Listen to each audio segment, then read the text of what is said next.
salmo é o Salmo de número 15. Apenas 5 versículos, nós vamos ler todo o Salmo.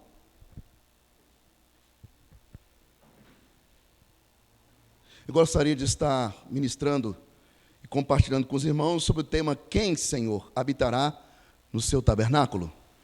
Diz assim o texto: Quem, Senhor, habitará no teu tabernáculo? Quem há de morar no teu santo monte? O que vive com integridade, pratica a justiça e de coração fala a verdade. O que não difama com a sua língua, não faz mal ao próximo, nem lança injúria contra o seu vizinho. O que a seus olhos tem por desprezível ao réprobo, mas honra aos que temem ao Senhor. O que jura com dano próprio e não se retrata, e o que não empresta o seu dinheiro com usura, nem aceita suborno contra o inocente. Quem deste modo proceder não será jamais abalado. Amém? Feche seus olhos, Pai. Muito obrigado por esta noite, agradecemos pela bondade do Senhor, por cada um dos teus filhos aqui, ó Deus, por cada família nesta noite representada. Entregamos o nosso coração em tuas mãos e pedimos, ó Deus, a instrumentalidade do teu Espírito para que possamos compartilhar a sua palavra. Fala conosco, Senhor. Alimenta-nos nesta noite. Nós te pedimos, ó Deus, e te agradecemos por tudo que o Senhor tem nos permitido fazer até este momento. Fala conosco, nos dê a tua bênção, em nome de Jesus. Amém. Amém, irmãos? Podeis assentar? Quem, Senhor, habitará no seu tabernáculo? É uma pergunta que eu coloquei como tema. O Salmo 15, meus irmãos, fala sobre o perfil daqueles que podem se aproximar da presença de Deus, descrevendo assim o cidadão do céu, ou seja, aquele que habita no tabernáculo do Senhor. O título do Salmo 15 indica que ele foi escrito pelo rei Davi, mas esse título não traz nenhuma outra informação a respeito da ocasião em que Davi escreveu esse salmo. Alguns estudiosos sugerem que talvez Davi tenha escrito este salmo quando ele estava para introduzir a arca do Senhor no lugar escolhido, porque ela havia sido perdida, né? Saul havia perdido a arca do Senhor em batalha. E, na verdade, Davi ele vai escrever esse salmo. Alguns historiadores vão dizer que ele escreve esse salmo para introduzir a arca do Senhor no Monte Sião, em Jerusalém. Está lá em 2 Samuel, no capítulo 6. Este salmo 15, ele tem certas semelhanças com o salmo de número 24, pelo fato de responder algumas perguntas a respeito de quem pode entrar na presença de Deus. O salmo 24, nos versos de 3 a 6, vamos ler lá? Salmo 24, rapidinho, nos versos de 3 a 6, diz assim: Quem subirá ao monte do Senhor? Quem há de permanecer no seu santo lugar? O que é limpo de mãos e puro de coração, que não entrega a sua alma à falsidade, nem jura dolosamente. Este obterá do Senhor a bênção e a justiça do Deus da sua salvação. Tal é a geração dos que buscam e dos que buscam a face de Deus, do Deus de Jacó, diz o texto. Nesse sentido, o Salmo 15 também se assemelha ao Salmo 1, quando descreve o caminho do justo. A palavra de Deus lá no Salmo 1 vai dizer que o Senhor conhece o caminho do justo, mas o caminho do ímpio perecerá. Mas ao destacar as características do justo, o Salmo 15 não apresenta uma lista que deve ser cumprida por quem quer ser salvo. Esse não é o seu objetivo. O Salmo de número 15, na verdade, ele vai apresentar uma lista, meus irmãos, de qualidades que caracterizam a vida daqueles que já são salvos e andam de acordo com a vontade de Deus. Quando nós observamos aí o verso 1, existe uma pergunta recorrente desse salmo, que é: quem, Senhor, habitará no seu tabernáculo? Quem há de morar no teu santo monte? Esse padrão de perguntas e resposta faz alusão aos peregrinos do mundo antigo que se dirigiam à santa cidade e procuravam saber dos sacerdotes quais eram as condições antes deles adentrarem, ao santuário. Por que dos peregrinos? O povo de Israel havia se espalhado na região ali onde o país foi estabelecido. Principalmente porque o tabernáculo ficava em Jerusalém, então não eram todas as pessoas que moravam em Jerusalém. E também não eram todas as pessoas que temiam a Deus e que serviam a Deus que moravam nos domínios de Israel. Então aqueles que peregrinavam em direção ao tabernáculo para adorar, alguns historiadores faziam essa pergunta ao sacerdote: como eu posso adentrar ao tabernáculo de Deus? De que maneira eu tenho que me preparar para adentrar ao tabernáculo de Deus? E aqui, meus irmãos, não está se falando, mesmo que faça alusão desses questionamentos feitos pelos peregrinos, aqueles que caminhavam a longas distâncias para ir ao templo adorar, não está se falando de um ritual. Não está se falando de algo no momento, mas está se falando de uma vida, está se falando de um comportamento, está se falando de um estilo de vida. Quando nós olhamos para este salmo e olhamos a respeito dessas perguntas que o salmo ele faz, nós podemos nos lembrar da última vez quando nós estudamos acerca da dignidade daqueles que participam da mesa do Senhor. Quando o texto não está falando de um adjetivo. O Salmo, aliás, 1 Coríntios, no capítulo 11, verso 27, se não me engano, vai fazer a seguinte afirmação: aquele que participar de maneira indigna da ceia do Senhor se tornará réu do corpo e do sangue de Cristo. Ali não está se falando de um adjetivo, ali está falando-se de um advérbio de modo, ou seja, da maneira com que a pessoa se comporta. É isso que o salmista está apontando. Quem deve, Senhor? Qual é o comportamento daqueles que devem habitar no teu santo templo? Qual é o estilo de vida daquelas pessoas que foram chamadas em Cristo Jesus para te adorar? E a adoração aqui já não é mais no templo, porque nós estamos vivendo hoje na nova aliança em Cristo Jesus. Os adoradores a quem Deus está atrás, adoram a Deus em espírito e em verdade, um estilo de vida. Não está se falando de um momento, não está se falando somente desse momento que nós estamos vivenciando aqui agora. Eu vou adorar a Deus só lá no templo, no momento do culto, eu vou prestar o meu culto, meu serviço, minha adoração. Não! O salmista está incentivando, através dessa pergunta, a que quem está lendo se pergunte: eu tenho uma vida condigna com aquela que Deus me chamou para ter? Pois bem, a pergunta exige, então, um exame de consciência. Quem pode estabelecer uma relação de intimidade com um Deus que é santo, puro, justo e reto? Uma pergunta. Qual é o homem que não fere a santidade de Deus? Outra pergunta.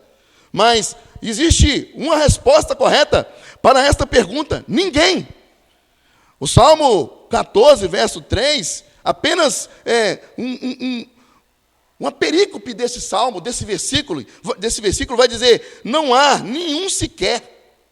Quando ele vai falar a respeito da justiça do homem, não há nenhum justo sequer. Este salmo, ele vai expor a elevada moral do Deus de Israel, e diante dele, ninguém pode esconder-se atrás de uma religiosidade ritualística. Não há no homem inclinações, palavras, sentimentos e atitudes que lhe sejam ocultas para esse Deus que é santo. Mas que em Cristo nos convidou a vivermos uma nova vida nele. Assim disse o apóstolo Paulo em sua carta aos Efésios, no capítulo 2, verso 1. Paulo, ele vai afirmar aos seus leitores: ele vos deu vida, estando vós mortos em vossos delitos e pecados. Qual era a nossa vida? Morte. E aí o Senhor nos deu vida, estando nós mortos, por causa dos nossos delitos e pecados. Nos chamou para junto dEle, para que não só na presença dEle, mas por meio dEle, tivéssemos vida. Esse Deus que é santo, esse Deus que não se mistura com o pecado, esse Deus que não faz negócio com aquilo que é inescrupuloso ou manchado, Ele chama o homem pecador para ter comunhão com Ele através de seu Filho. Este homem, morto em seus delitos e pecados, é chamado por Deus para ter vida em seu Filho. E não somente ter vida, mas ter uma vida com Ele, com este Deus. E apesar de ainda, queridos, estarmos em um tabernáculo corrompido, somos chamados para viver nele em novidade de vida. Romanos capítulo 6, verso 4. Apenas a parte B. Para que, como Cristo foi ressuscitado dentre os mortos pela glória do Pai, assim também andemos nós em novidade de vida, sempre nos autoavaliando, para que a semelhança dos peregrinos que se avaliavam, sempre tenhamos a consciência da nossa dependência nele. Aí está a resposta que abre o Salmo: Senhor, quem habitará no seu santo templo, ou seja, na sua presença? Aqueles que nasceram de novo, aqueles que foram chamados para ter uma nova vida em Cristo, aqueles que foram chamados para ter comunhão com Deus através de seu Filho, Jesus. No verso 2, ele vai dizer, traz ali um pré-requisito para se entrar na presença de Deus.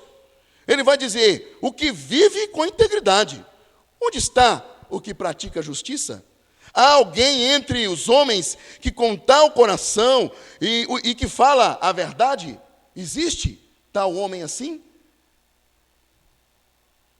Aqui, Davi está falando de alguém que precisa ser sincero e íntegro, ou seja, honesto em sua fé e de acordo com as condições previstas no pacto de Deus com Abraão. Gênesis 17, 1. Anda na minha presença e ser perfeito.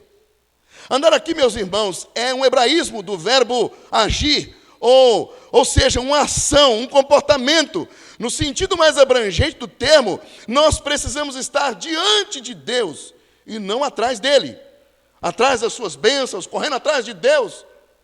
Nós precisamos estar sempre diante de Deus. De que maneira? Agindo de maneira correta, agindo de maneira justa, agindo com integridade, porque foi esta vida a qual o Senhor nos chamou para viver.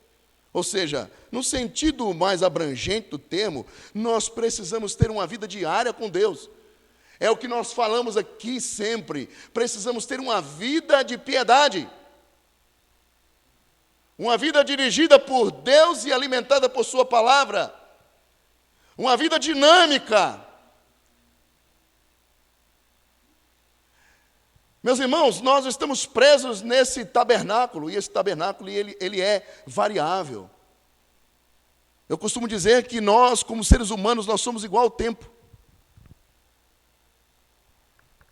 Tão estranho quanto esse tempo, não existe outro exemplo, né? Nós estamos em pleno inverno, não é isso?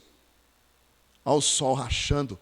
De dia, o calor que nos pega, o abafamento. Assim somos nós. Tem dia que nós levantamos no nosso ser, parece que nós estamos radiantes, o sol está ensolarado, nós estamos alegres. Mas tem dia que o dia na nossa vida está tenebroso como um dia de chuva, com trovão, com relâmpagos, com tudo que tem direito. Outro dia nós estamos como o frio, acolhidos no nosso canto, não queremos nem conversa com ninguém. Se puder ficar em casa, nós vamos ficar em casa, escondidos no quarto, debaixo das cobertas.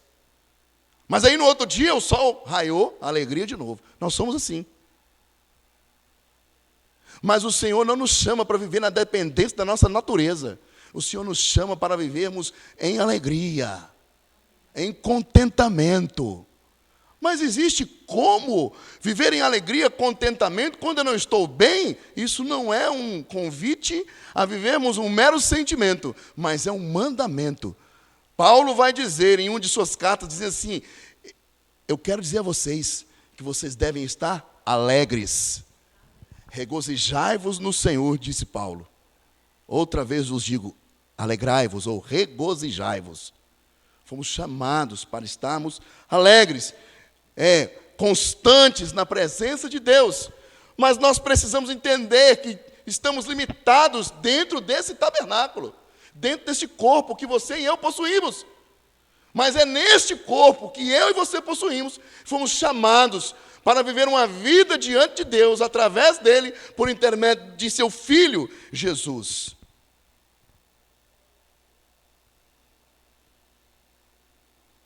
Precisamos buscar de Deus essa perfeição que Ele requer de nós. Ele vai dizer que nós precisamos ser perfeitos, não apenas sinceros, e não no sentido primitivo do dever, daquela obrigação, mas nós precisamos, através de um ato de deliberado desejo de agradar a Deus, estarmos dentro dessa vontade completos, retos, santos. Portanto, nessa realidade precisamos seguir o exemplo de Timóteo. Testemunhado por Lucas, Timóteo foi bem instruído espiritualmente por sua mãe e por sua avó Lloyd. No livro de Atos dos Apóstolos, podemos perceber como ele era querido entre os membros da igreja que foi implantado ali, onde ele estava. Tanto era boa a sua conduta, que os irmãos que estavam em Listra e em Icônio davam bom testemunho dele. Atos capítulo 16, versos 1 e 2. E diante daquele testemunho de Timóteo, por ter um testemunho externo, por causa de sua conduta, Paulo vai falar a respeito de Timóteo, dizendo que ele possuía uma fé não fingida, mas uma fé autêntica, uma fé saudável, uma fé alimentada pela palavra de Deus. Um homem amável e amado pelo povo, ao qual ele dava testemunho diante daquele povo. E aí vem a pergunta: o que temos feito com aquilo que temos aprendido ao longo da nossa vida cristã, para continuarmos nessa variação, principalmente nos dias os quais nós chamamos de hoje, e a Bíblia chama de dias trabalhosos, dias difíceis, onde nós precisamos hoje escolher o que falamos,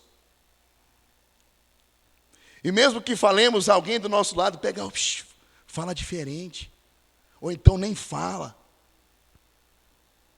Como viver de maneira correta, equilibrada, nos dias de hoje?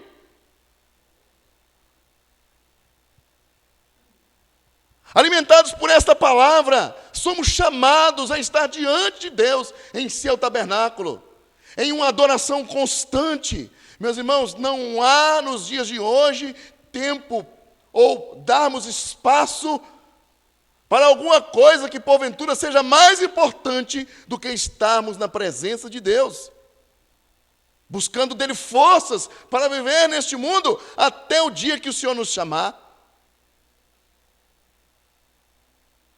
E hoje nós não podemos dizer que existem alguns que estão mais perto do que nós de irmos encontrar com o Senhor. Antigamente a gente falava isso, né? Hoje nós não podemos mais falar isso. O cunhado da minha irmã, lá em Minas Gerais, faleceu aos 37 anos. Depois de ter atuado numa peça na igreja dele, ele disse sim, se o Senhor quiser me levar hoje, eu estou pronto. Quando ele abaixou para pegar a caixa, ele não voltou. 37 anos. Então, se o Senhor nos chamar, como nós estamos? E eu não estou dizendo nada aqui no que diz respeito à salvação. Salvação é pela graça. Mas como nós chegaremos diante de Deus? Será que nós chegaremos diante de Deus e poderemos apresentar alguma coisa para Ele?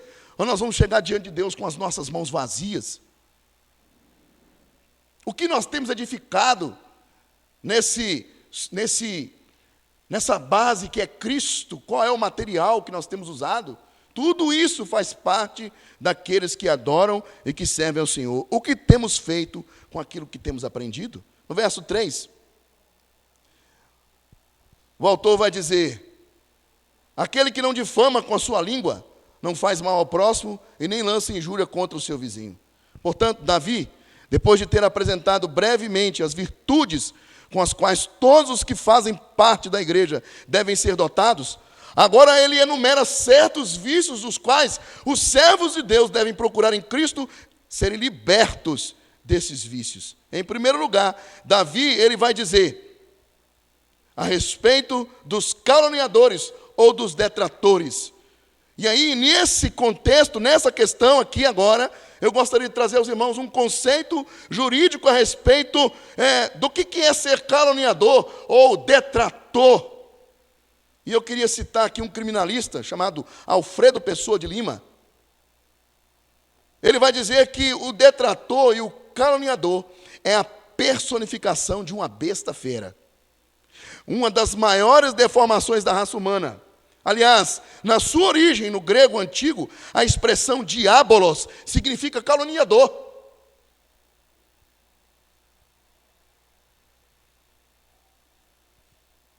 E nós precisamos atentar para essas coisas. Ele vai dizer que é caluniador, enganador, acusador, inimigo do bem, mentiroso.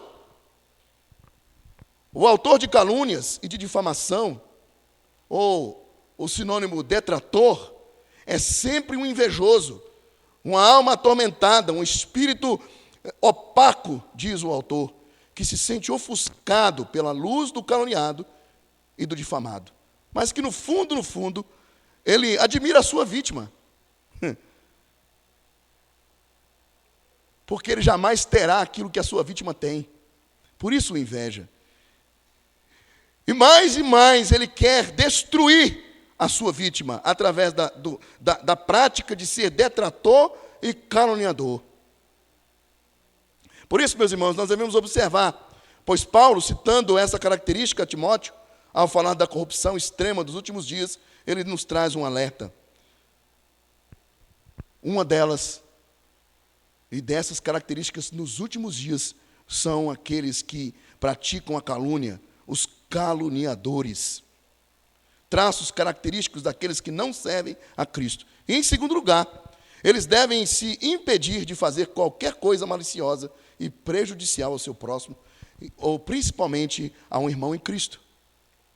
Evitando o exemplo dos principais sacerdotes, que procuravam a ocasião para arranjar testemunhas falsas contra Jesus. Mateus 26, 59. Ora, os principais sacerdotes e todo o sinédrio procuravam algum testemunho falso contra Jesus, a fim de condenarem à morte. Precisamos combater essa praga do mau testemunho e nos esforçarmos em Cristo para sermos no Senhor luz e sal dessa terra, para a glória de Deus Pai. No verso 4, o que a seus olhos tem por desprezível réprobo, mas honra aos que temem ao Senhor. Onde o que jura com dano próprio e não se retrata. Aqui o autor aponta onde a conduta merece ser reprovada. Não importando onde seja encontrada, ele não hesita em admitir a sua convicção em relação a ela. Outra observação necessária neste texto é onde aponta para o significado de que o crente deve manter a sua palavra sempre que empenhá-la. Mesmo quando ou que ele venha sofrer prejuízo por causa disso. Ele deve sofrer o prejuízo, mas não deixar de cumprir a sua palavra. A Confissão de Fé de Westminster, um documento da Igreja Reformada, diz que o juramento deve ser prestado conforme o sentido claro e óbvio das palavras, sem equívoco ou restrição mental. Não pode haver obrigação à prática do pecado, ou seja, quando nós empenhamos uma palavra, ao empenharmos uma palavra, não deve estar em jogo algo que contraria a palavra de Deus, que nos conduz ao pecado. Mas ele deve ser feito sem equívoco, sem restrição. A palavra deve ser cumprida, mas ela não deve nos levar a pecar contra o Senhor. Nós precisamos observar isso. Quando nós damos a nossa palavra, precisamos entender com o que nós estamos lidando, para depois não nos comprometermos com algo que contrarie a palavra de Deus. Não pode haver obrigação à prática do pecado, mas sendo prestado com referência a qualquer coisa não pecaminosa, obrigando-o ao cumprimento, mesmo com prejuízo de quem jura. Não deve ser violado, ainda que feito a hereges ou infiéis. Deus, através do ministério do profeta Ezequiel, nos traz esse alerta contra quem quebra tratados e acertos. Ezequiel, no capítulo 17, versos 16, depois o 18 e o 19. O texto diz assim: tão certo como eu vivo, diz o Senhor Deus, no lugar em que habita o rei que o fez reinar, cujo juramento desprezou e cuja aliança violou, sim, junto dele, no meio da Babilônia, ele será morto, pois desprezou o juramento violando a aliança feita com um aperto de mão, e praticou todas essas coisas, por isso não escapará. Portanto, assim diz o Senhor Deus, tão certo como eu vivo, o meu juramento que desprezou e a minha aliança que violou, isto farei recair sobre a sua cabeça. De acordo com esse contexto, meus irmãos, precisamos avaliar os nossos comportamentos. Quando nós nos envolvemos em negócios, quando nós empenhamos a nossa palavra. Eu não sei se eu já comentei isso aqui com os irmãos, provavelmente eu já devo ter comentado.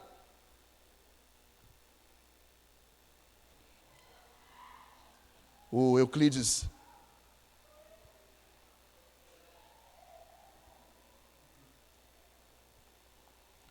presbítero Euclides, comentou a respeito da época em que a Joyce fazia parte da Igreja Batista. Nós também fizemos parte da Igreja Batista, né? Então, quando estávamos na Igreja Batista, uma jovem senhora me procurou.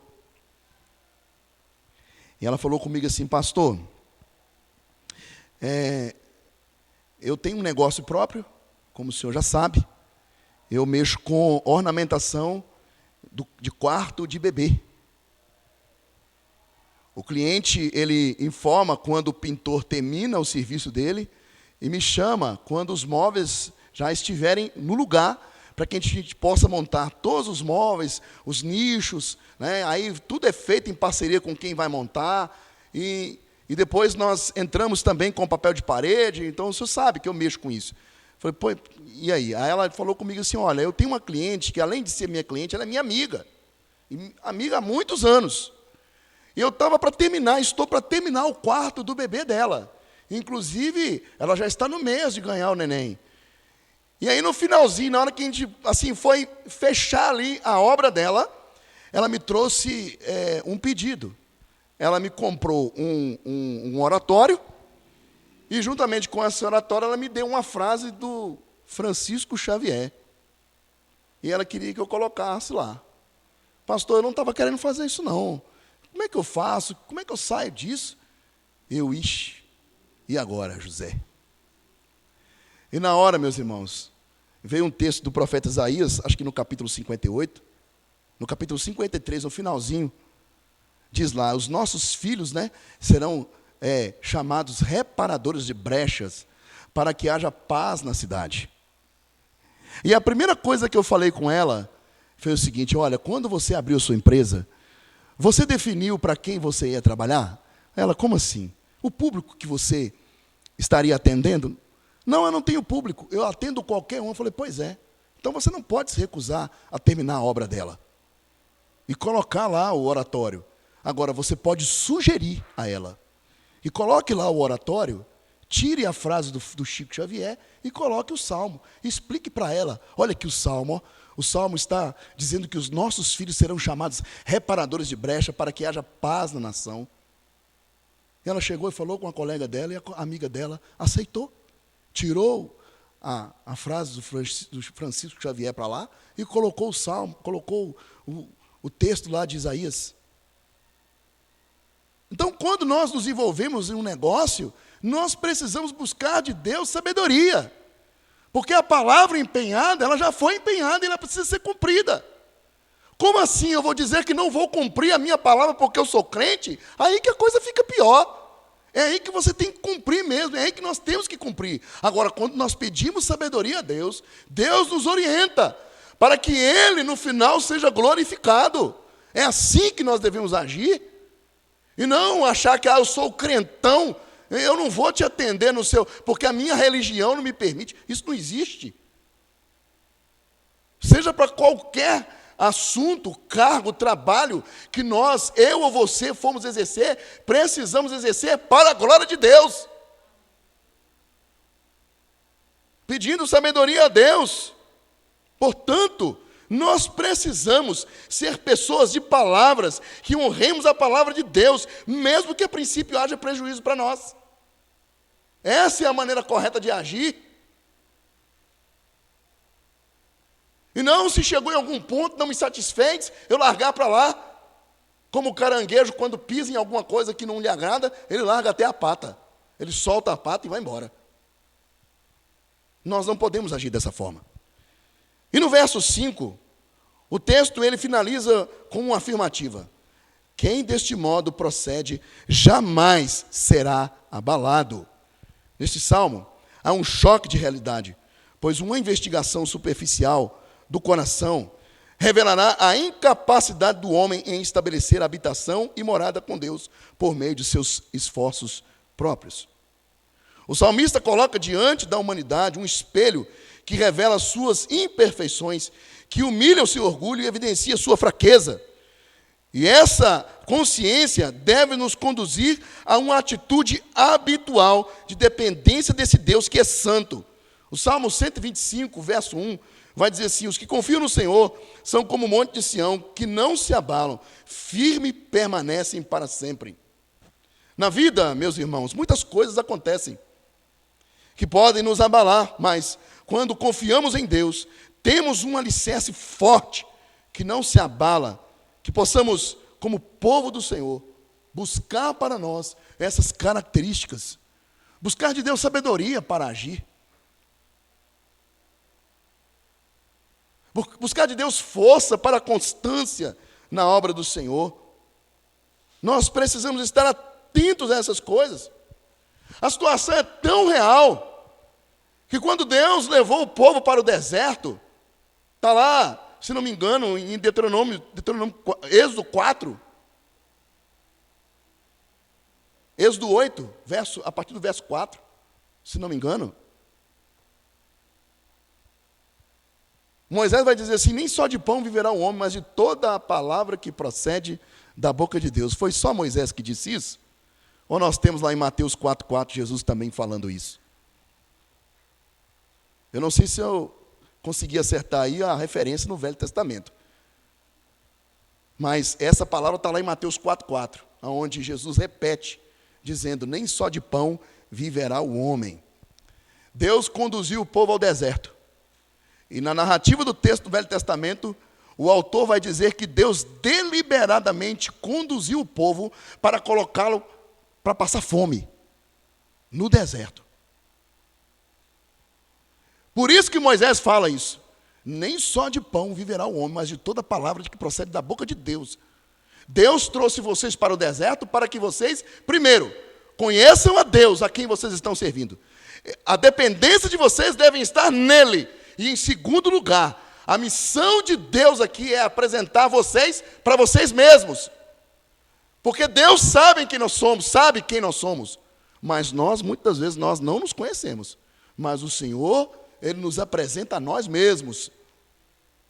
Quando Deus conduz o povo de Israel também para o deserto de Sim, e lá estavam as águas amargas, o povo começa a se manifestar contra Deus, achando que Deus não estava no controle. Espera aí, vocês acham que eu trouxe vocês aqui porque eu não sabia o caminho? Não, eu trouxe vocês aqui de propósito, para que vocês se comportassem dessa forma, a fim de que vocês se conhecessem, porque vocês não conhecem a si mesmos. Eu conheço, eu sei quem são vocês.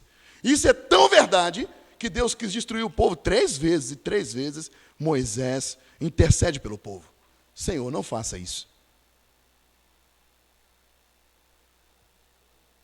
O Senhor nos chama a ter sabedoria, buscando o Senhor entendimento, para que diante dessa sociedade que espera de mim e de você uma palavra de orientação, que tenhamos sempre como fonte a palavra do Senhor. Porque a mesma experiência que eu tive, você também pode ter. Uma pessoa vai te procurar, querendo uma orientação, uma palavra. E é você mesmo que tem que dar. Ah, peraí, só um minutinho que eu vou procurar na Bíblia ali. Não! Internalize essa palavra que está na sua mão, no seu coração. Você e eu fomos chamados para habitar no tabernáculo de Deus, para estarmos diante de Deus, tendo esse equilíbrio que vem dEle.